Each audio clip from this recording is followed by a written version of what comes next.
Hey everyone, welcome back to another review. Today we're taking a look at one of the newest figures from Mattel. It's their Jurassic World Dual Attack Triceratops 2.0. This figure is a straight up repaint of the green Dual Attack Triceratops that we got at the beginning of the year. It still comes in the same Dino Rivals packaging that we're used to seeing, with one small difference. It does have the corner up here with the word new, like the Battle of Big Rock figures and the new Concavinator came in. So let's go over the packaging really quick. If you're sick of seeing this packaging, I got good news for you. This packaging should be done probably by the end of the year. We got the new Primal Attack figures coming out in a new style of packaging. There's only a couple more figures that haven't come out yet in the Dino Rivals line, so this will probably be one of the last few figures you see in this packaging type. So you still got your T-Rex, Triceratops, and Owen on the front.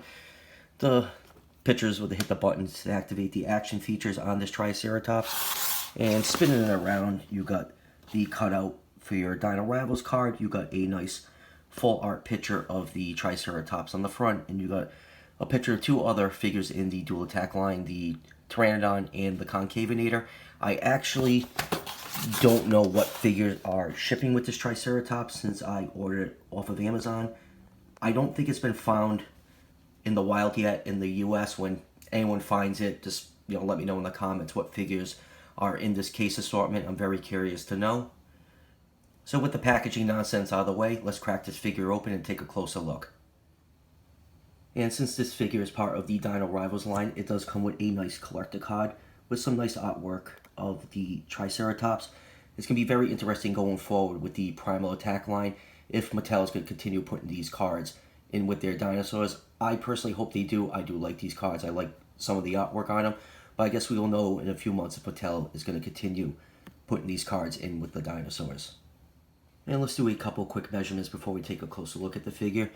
This Triceratops is just about 12 inches long from the tip of the tail to the tip of the snout, or about 30 centimeters, and about just over 4¼ inches tall to the top of the back right here, or about 11 centimeters. So with those measurements, Triceratops was about 25 to 30 feet long. That'll put this figure somewhere in the 125 to 130 scale range. I'll get more into the size of this figure later on when I do the comparisons. A few people have issues, actually a lot of people have issues with the size of this Triceratops figure, but like I said, we'll get to that when I start doing some comparisons. And moving on to the Triceratops figure itself, I know a lot of us are getting tired of repaints in the Jurassic World line, but when this figure was first announced, a lot of the older collectors, including myself, were very excited for it because the color scheme on this Triceratops pays homage to a canceled Kenner The Lost World Triceratops. That original Triceratops was kind of a bluish color with brown banding on it, and the first photos of this new Triceratops actually kind of were very close to that color scheme, but as you can see in the final product, it's a lot different. It's just a very light gray color with just some gray banding on it. I think it looks good. I still like this Triceratops. I think this is probably my favorite Triceratops out of the few that have already been released in the Jurassic World line, but I do kind of wish it did have that bluish color too. I think that was really cool and unique looking. So if you have the original green Dual Attack Triceratops, this figure is exactly like it, other than it's just a repaint. It has the same articulation and action features, but we'll just take a quick closer look at it for the few people that actually don't have any of the Triceratops yet. So you can see on this Triceratops, the eye is painted a nice bright green color. The horns and the knobs on the frill are painted in white. And you can see on mine, there's a lot of paint wear along the knobs on the frill and even at the tip of this horn. I just got this figure in earlier today from Amazon. It's a brand new figure.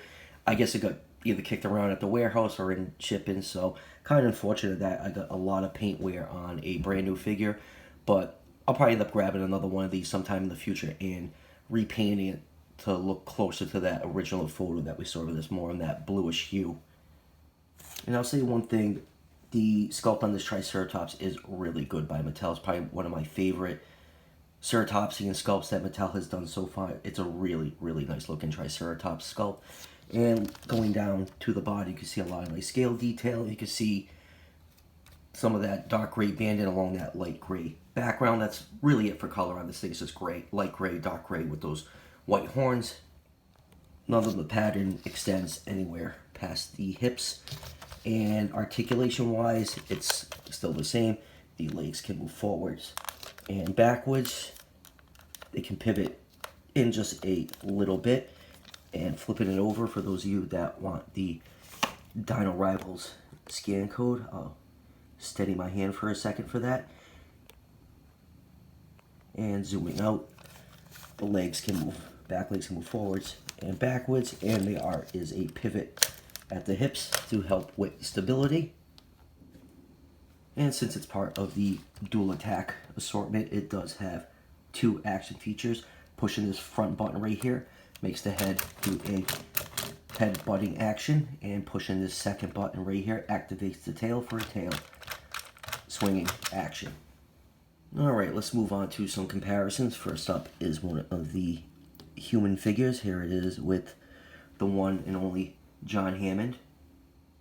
And here it is compared to a couple T-Rex figures from the Mattel line. This one right here is the Legacy Collection T-Rex, and this one is the Bite and Fight. Well, actually, this is a repaint of my Bite and Fight. My original Bite and Fight is in storage. I had to clean some stuff up the other day. But here's the problem with the Triceratops mold. It's just too small, especially when compared next to T-Rex. These two dinosaurs are always synonymous with each other. They're always pictured fighting each other. And this Triceratops is just too small for the T-Rexes in the line. It looks okay with the Legacy Collection T-Rex, but with the Bite and Fight next to that, it just looks pitifully small. So hopefully we have one more repaint of, allegedly, of this Triceratops coming out. A new brown one was spotted at San Diego Comic-Con. So hopefully after that repaint, a lot of people want a bigger Triceratops, including myself. Mattel, please just, retire this mold and give us a bigger Triceratops. A lot of people want it. So hopefully we'll see something new later on down the line in the Primal Attack line, but pretty much that is just my biggest issue with this Triceratops mold, is the size of it. And here are all the current Triceratops in the Mattel line. This one is the Roarvor, that's the Trike 2.0. This is the original Duel Attack green Triceratops, and this one right here is the Battle Damaged Triceratops. So I love the variety in colors that we're getting with these Triceratops. If you're into herd building, this is a really nice looking herd. And like I said earlier, we are getting at least one more repaint of this Duel Attack mold. It's going to be, I think it's like a lighter brown than this Triceratops with a different back pattern. And I just hope we get a larger Triceratops somewhere down the line. And actually, I do have one more Triceratops. This is my Chaos Effect repaint of the Duel Attack Triceratops. So yeah, this can be their rebellious teenage daughter in the herd, I guess. So final thoughts on this figure. I really do like this repaint. This is my favorite color scheme out of all the current Triceratops that we have in the Mattel line. If you're not a big fan of Triceratops or you're just sick of repaints, this figure is definitely an easy pass. I ended up picking this figure up off of Amazon for $14.99. So I'll leave a link in the description to Amazon if you want to order this figure. The pre-order for this just popped up a couple weeks ago, and they just started shipping this weekend, the people that got their pre-orders in early. And that will do it for the review. I should have the new Mega Duel Attack Amargasaurus in probably sometime early this coming week. I remember when the pre-order first popped up for that in April, I thought I pre-ordered it. I guess I didn't, so I ended up ordering it in May, so I'll be probably getting mine later than most people. So be on the lookout for that review when that figure eventually comes in. And as always, don't forget to hit like and subscribe. Each subscription helps out the channel tremendously, and I'll greatly appreciate it. And I'll see you guys for the next one.